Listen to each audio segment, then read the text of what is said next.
Thanks to everyone so far who shared that they're joining me in the Perfectionism Challenge. I love reading your comments and what I learned from them. A couple of you described how you receive nice gifts and are afraid to use them because you don't want to ruin them, and how the gift giver can feel hurt by that. That thought hadn't crossed my mind, so you've actually got two potential joy payoffs by using those gifts, for you and for the person who gave you the gift. I mean, think about when we give a gift to someone. Doesn't it make us happy when the person lights up? And doesn't it make us happy seeing them use it and enjoy it? Think about how they will feel seeing you used and enjoy what they gave you. Your comments reminded me to use gifts that were given to me, like this sweatshirt from my mom.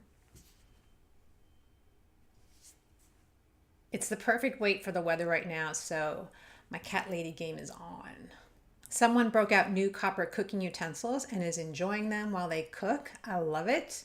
Someone else shared how they sharpened their metallic coloring pencils. Art supplies, right? If we don't actually use them to make art, we're depriving ourselves of the joy we feel making something beautiful or cool out of raw materials. Oh, I was talking to someone yesterday about those future sewing projects we all have in mind, and she said something that totally cracked me up. Shopping for fabric and sewing are two completely different hobbies. Could any wiser words be said? The same person who sharpened her metallic coloring pencils also gave her nice pencil case to her daughter.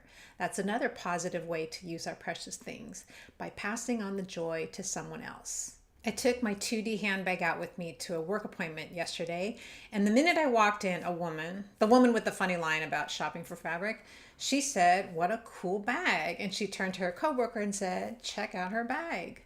I made a conscious note of those positive comments because no one was commenting on the bag in the 2 years it hung in my closet. Coincidentally, I received a new bag from my neighbor yesterday. She and her family had been out of town, and I kept an eye on their place while they were away. So she gave me this bag as a gift.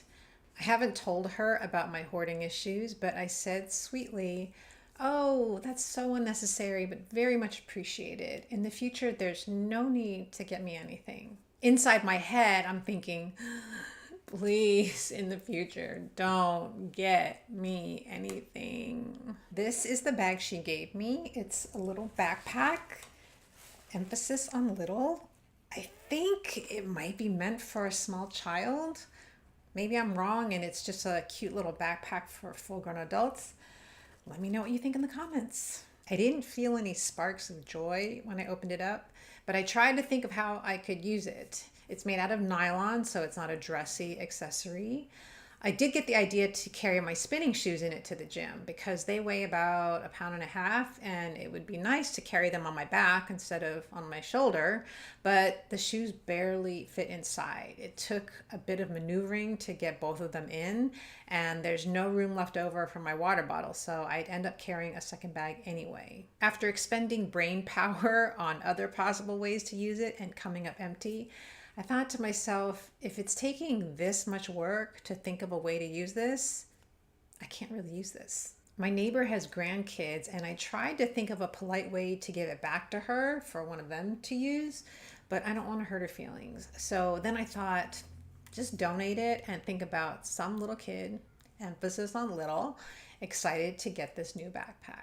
Oh gosh, I just realized that what I'm doing with this backpack kind of contradicts what I said earlier about a gift giver feeling good, seeing the recipient use and enjoy their gift. But in my defense, in the early example, those were gifts that weren't being used out of fear of ruining them. If I were to keep this backpack, I would not be using it out of no real way to use it. I did immediately express my appreciation to my neighbor with a thank you note and a big bag of lemons from my tree. So I'm not going to feel guilt over passing the gift on. I'm grateful for her thoughtfulness. I'm taking care of myself. And this backpack is going to someone else.